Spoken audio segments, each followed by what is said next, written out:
Je n'ai jamais eu peur de la mort. Ce qui me troublait, c'était le poids du silence qui précède le départ. Quand on marche longtemps avec Dieu, on apprend que le plus grand langage n'est pas celui des mots, mais celui du cœur brisé qui continue de battre. Le silence devient alors un sanctuaire où l'âme se dépouille, lentement, de tout ce qui est faux. J'ai souvent parlé au monde, mais ce que je n'ai jamais dit, c'est que parfois, même le pape doute, pas de Dieu, mais de lui-même.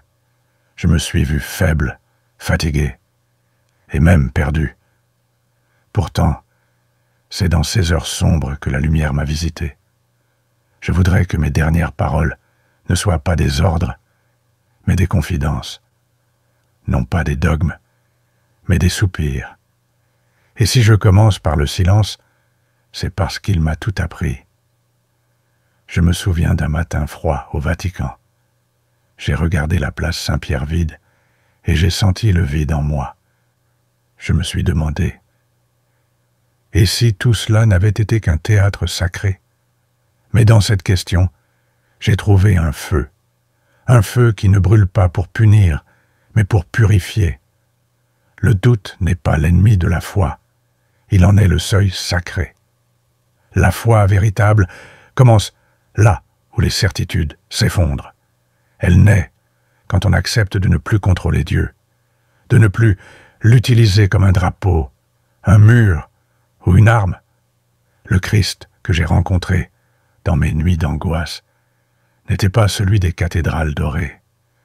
C'était un homme blessé, seul, priant dans un jardin, abandonné même de ses amis. C'est ce Christ-là que je lègue. Il serait facile de mourir en se disant saint, mais je ne le suis pas. J'ai porté l'ombre.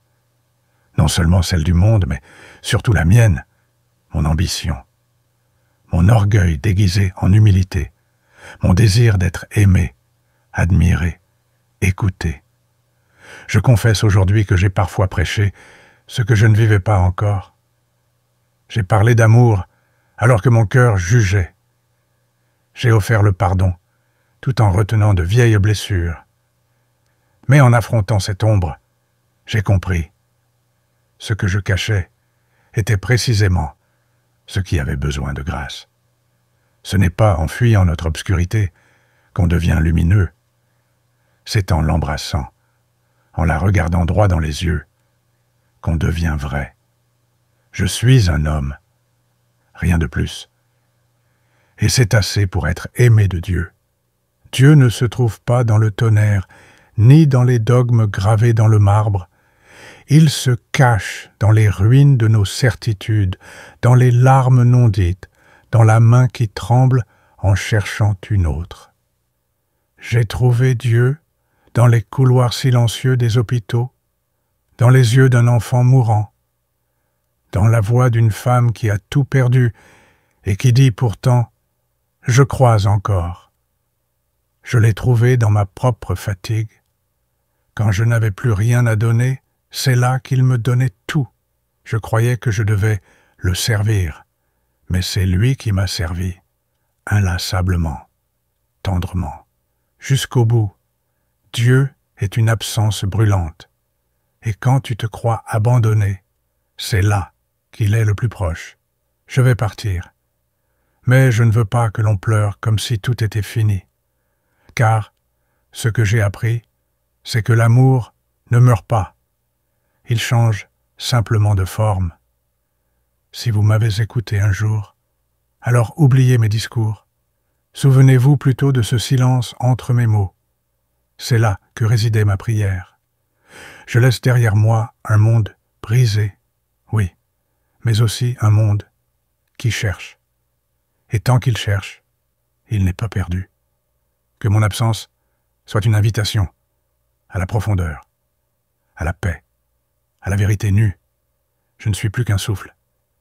Mais ce souffle, je le donne à celui qui veut encore espérer.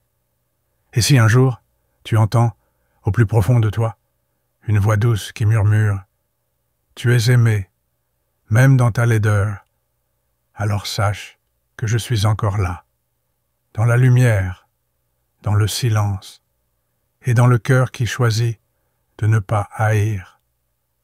Amen.